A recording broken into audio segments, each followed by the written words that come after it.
14 सितंबर को हिंदी दिवस। आइए हम आपको बताते हैं हिंदी के बारे में कुछ रोचक जानकारियां जो शायद ही आपको भी पता हो। 14 सितंबर 1949 में हिंदी को राजभाषा घोषित किया गया था, लेकिन ये काम आसान नहीं था। इसके पीछे काफी पापड़ बेलने पड़े थे।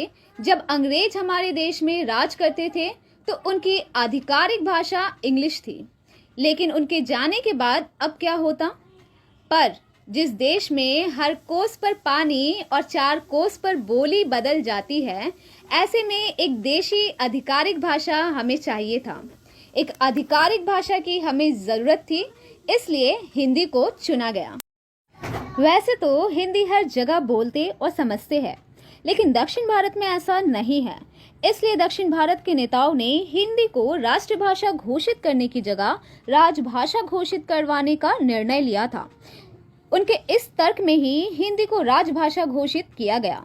लेकिन कई लोगों का ये मानना है कि हिंदी हमारी राष्ट्रभाषा है, पर यह गलत है। हिंदी राष्ट्रभाषा नहीं है, बल्कि वो एक राजभाषा है। करीब 80 से 82 करोड़ लोग हमारे देश में हिंदी बोलते हैं। हमारे देश के 11 राज्यों में हिंदी आधिकारिक भाषा है। यही नहीं, इसके अलावा 7 देशों में हिंदी बोली जाती है, और अगर भारत को उसमें जोड़े तो 8 देश ऐसे हैं जिसमें हिंदी बोला जाता है। देश में मुख्य रूप से 4 शैली में हिंदी बोलते हैं। मानक हिंदी यानी स्टैंडर्ड हिंदी, जिसे आमतौर पर दिल्ली के इलाकों में लिखा और बोला जाता है।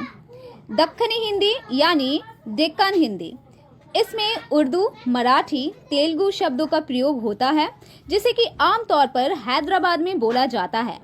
रेखता, इसे उर्दू के शेरो शायरी और कविताओं में प्रयोग किया जाता है। और उर्दू, फारसी और अरबी शब्दों का ज़्यादा प्रयोग है और संस्कृत के शब्दों का कम।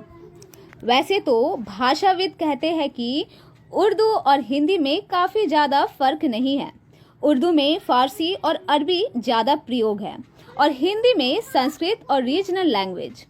बहुत सारी हिंदी की क्षेत्रीय बोलियां भी हैं, जैसे कि अवधी, ब्रज, कनौजी, बुंदेली, बघेली, भोजपुरी, हरियाणवी, राजस्थानी, छत्तीसगढ़ी, मालवी, नागपुरी, खोरठा, कुमाऊनी, मगही इत्यादि।